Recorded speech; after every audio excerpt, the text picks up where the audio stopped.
Qo'shrabot tuman axborot kutubxona markazida O'zbekiston kitobxonlar yurti shiori ostida o'tkazilayotgan kitobxonlik haftaligi doirasida Kitobsevar ijodkorlar bog'i nomli ma'naviy ma'rifiy tadbir tashkil etildi.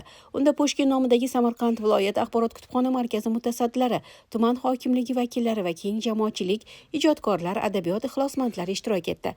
Tadbir davomida ijodkorlar, maktab o'quvchilari va bog'cha tarbiyalanuvchilari o'zlarining she'riy chiqishlari, sahna ko'rinishlari hamda kitobga muhabbat ruhidagi ijod namunalari bilan ishtirokchilarga zavq ulashdilar.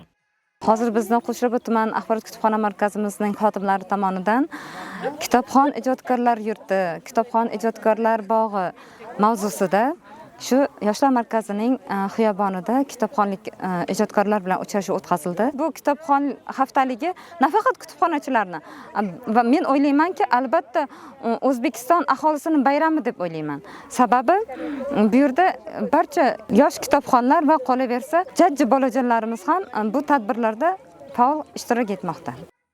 Ushbu tadbir kitobxonlikni targ'ib qilish, ijodkor yoshlarni qo'llab-quvvatlash va ma'naviyatni yuksaltirish yo'lida muhim qadamlardan biri bo'ldi.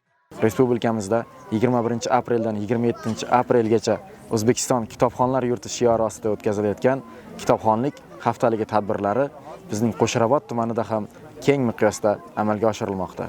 Ushbu munosabat bilan maktab va bog'chalarda kitobxonlik yarmarkalari, kitob targ'ibotlari keng miqyosda amalga oshirilmoqda.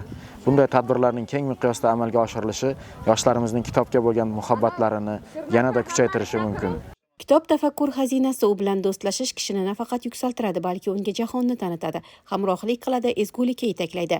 Kitob insonning eng yaqin do'sti va maslahatchisi, aql qayrog'i va bilim manbaidir. Tadbir doirasida kitob va kitobxonlikka doir she'rlar o'qildi. Insonning kamolotga yetishida kitobning ahamiyati beqiyos ekanligi ta'kidlandi.